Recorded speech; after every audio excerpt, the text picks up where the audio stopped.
আজ যারা বসে আছেন এরাই প্রমাণ করে দিয়েছেন যে এদেশের যে কোনো ক্রান্তিকালে রাজনৈতিক ডাকে তারেক জিয়ার ডাকে আপনারা ঘরে বসে থাকবেন না, আপনারা সারা দিয়ে বের হয়ে আসবেন।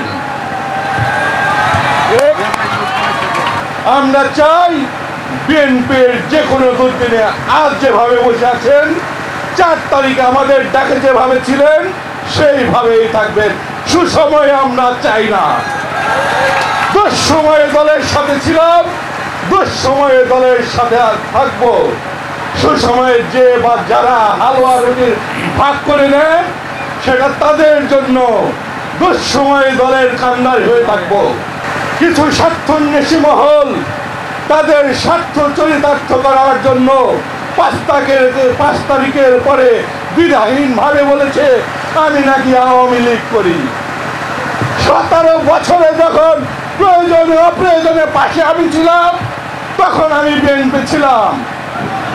17 বছরে যখন কেউ পাশে ছিল না আমি আমার নিজের কর্মব্যস্ততা বাদ দিয়ে, নিজের ব্যবসা বাণিজ্য বাদ দিয়ে দলের ডাকে দলের জন্য এমন কোনো কাজ নেই যখন আমি করি নাই, তখন আমি আপনজন ছিলাম। আর যখন নীতির সাথে আপোষ করতে পারি নাই তখন আমি কখনো আওয়ামী লীগ, কখনো শিবির হয়ে যাই।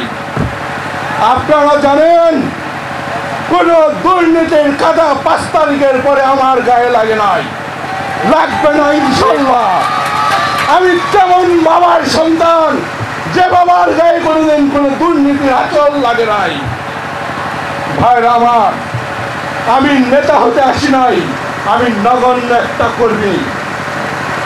আজ শুধু এটাই আপনারা প্রমাণ করে দিয়েছেন যে একজন কর্মী দলের দুর্দিনে যেভাবে থাকে আপনারা সেভাবে ছিলেন, আজ ওই বৈরী আবহাওয়ার মধ্যেই সেভাবে ছিলেন।